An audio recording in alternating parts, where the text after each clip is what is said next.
Como ya sabréis, esta semana hemos vuelto a tener noticias de Carles Puigdemont. Sin embargo, en este vídeo no vamos a estudiar lo que ha sucedido esta semana, sino otra cosa distinta. Después de todas las idas y venidas de Puigdemont durante todos estos años, ¿qué pasaría si algún día se sentase en el banquillo del Tribunal Supremo para ser juzgado? ¿El Tribunal Supremo podría condenarle automáticamente, sin necesidad de celebrar ningún juicio ni de practicar ninguna prueba, simplemente porque en el pasado ya condenó al resto de separatistas? Pues no, la respuesta obviamente es que no. Y para ver por qué no, vamos a estudiar la sentencia del Tribunal Supremo 648-2018 de Antonio del Moral. Y después, una vez hayamos estudiado la sentencia, aplicaremos sus conclusiones al caso Puigdemont. Al Tribunal Supremo se le presentó aquí un caso idéntico al que se le puede llegar a presentar con Puigdemont. En su día, dos personas fueron acusadas por el mismo delito, Primero se juzgó y condenó a la primera persona, a la segunda no porque no estaba disponible. Y después, un tiempo más tarde, cuando ya la segunda persona estuvo disponible, se le juzgó y se le condenó también. La queja que la segunda persona le planteó al Tribunal Supremo fue básicamente la siguiente. Oiga, a mí no se me ha condenado después de haberse demostrado que yo soy culpable. A mí simplemente se me ha condenado porque a la primera persona se le condenó y a mí se me ha acusado del mismo delito por el que se le acusó a ella. ¿Que a ella le condenamos? Pues a ti automáticamente también. Y no, así no funcionan las cosas. En concreto, la queja, tal y como la recoge el Tribunal Supremo, fue la siguiente. El recurrente se ha topado con una sentencia condenatoria que, según alega, sería casi reproducción, tanto en el hecho probado como en algunos pasajes de la fundamentación jurídica, de la anterior resolución dictada para la coacusada, e indirectamente frente a él. Eso constituiría la demostración de que se dio por bueno, sin espíritu crítico alguno, el anterior enjuiciamiento. No se habría atendido a la prueba practicada en el nuevo plenario. Se habría producido de esa forma no un nuevo enjuiciamiento con su correspondiente resolución, sino la ratificación de una previa condena. El Tribunal Supremo no le dio la razón al recurrente porque entendió que las cosas no habían sucedido tal y como él las contaba. Pero el Tribunal Supremo dijo cosas muy interesantes que os cuento a continuación. Nos empieza diciendo el Tribunal Supremo que en estos casos no se puede condenar de forma automática y sin necesidad de practicar ninguna prueba. Es decir, que no vale el como a ellos les acusé de lo mismo y a ellos les condené, pues a ti también te condeno. Y lo expresa con estas palabras.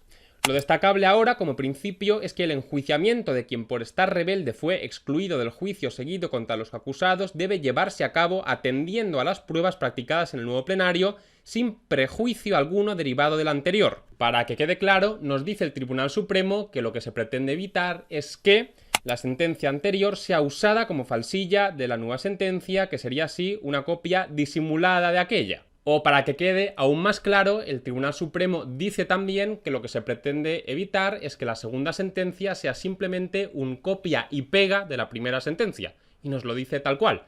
Es decir, en la primera sentencia condenamos, copiamos y pegamos la primera sentencia y condenamos en la segunda también. También Rafael Escobar Jiménez, fiscal del Tribunal Supremo, nos dice casi exactamente lo mismo en uno de los capítulos de este libro que os recomiendo encarecidamente si os dedicáis profesionalmente al tema. Aunque parezca obvio decirlo, no existe dependencia o vicariedad de la sentencia anterior y el enjuiciamiento ha de producirse ex novo, tras la práctica de las pruebas admitidas en relación al mismo y su valoración. Ahora bien, después de decirnos el Tribunal Supremo que en estos casos no se permiten las condenas automáticas y sin necesidad de practicar ninguna prueba, cuando ya tengamos a la persona que no estaba disponible presente, añade dos matices que son muy interesantes y que estudiamos. Primer matiz, si la prueba practicada en el segundo juicio nos lleva a las mismas conclusiones que la prueba practicada en el primer juicio, lo suyo será resolver de la misma forma. Y os pongo un ejemplo. Juan y Pepe son acusados de haber apuñalado a alguien. Sin embargo, Pepe se fuga de la ciudad. En el primer juicio, un testigo nos dice que vio como Juan apuñalaba a la víctima y se condena a Juan. Pues bien, si en el segundo juicio, una vez tenemos a Pepe, el mismo testigo nos dice que también vio como Pepe apuñalaba a la víctima, Pepe tendrá que ser condenado. ¿Qué sentido tendría partir de la misma premisa? Un testigo ha dicho que vio cómo apuñalaron los dos y llegar a conclusiones distintas. A uno se le condena y a otro se le absuelve. Pues ninguno, no tendría ningún sentido. Y así lo dice el Tribunal Supremo.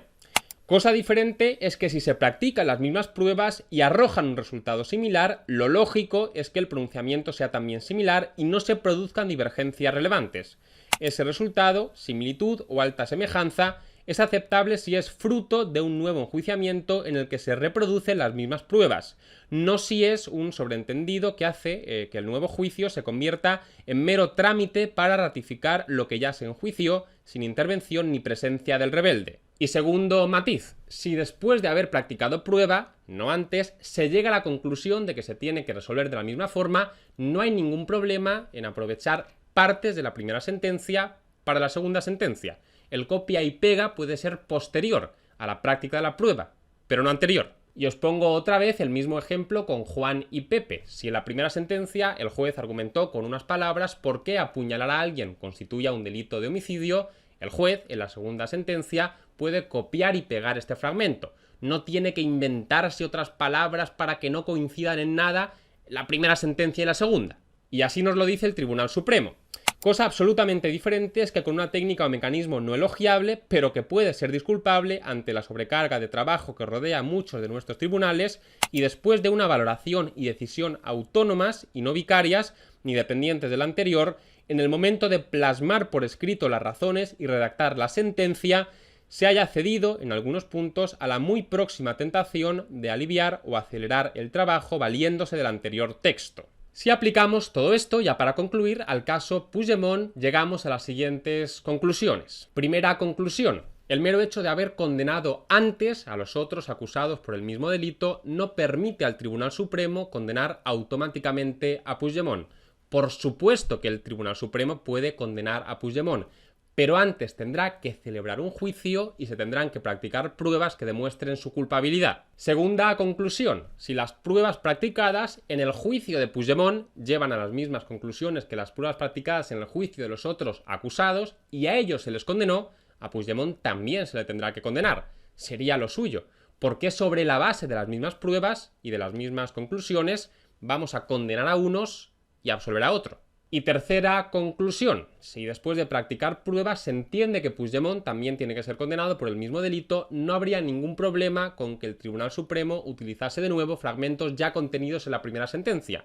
Como ya decía antes, no hace falta redactar todo de nuevo para que la primera sentencia y la segunda no coincidan en nada. Y todo esto, evidentemente, al margen del indulto que hipotéticamente se le pueda conceder a Puigdemont. El trabajo del Tribunal Supremo es condenar a Puigdemont si cree que es culpable.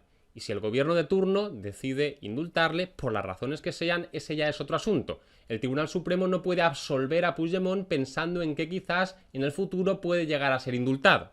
En conclusión, y este es el mensaje esencial que quería trasladar con este vídeo, el hecho de que pensemos que Puigdemont se ha saltado las reglas no nos permite a nosotros saltárnoslas también. Es decir, Puigdemont puede llegar a ser condenado, por supuesto que sí, pero no automáticamente, sino después de haberse celebrado un juicio en el que se hayan practicado pruebas que demuestren su culpabilidad y en el que se le haya permitido defenderse. Porque en el derecho no es el fin el que justifica los medios, sino los medios los que justifican el fin. En fin, y hasta aquí el vídeo de hoy. Espero que os haya gustado. Hasta la próxima.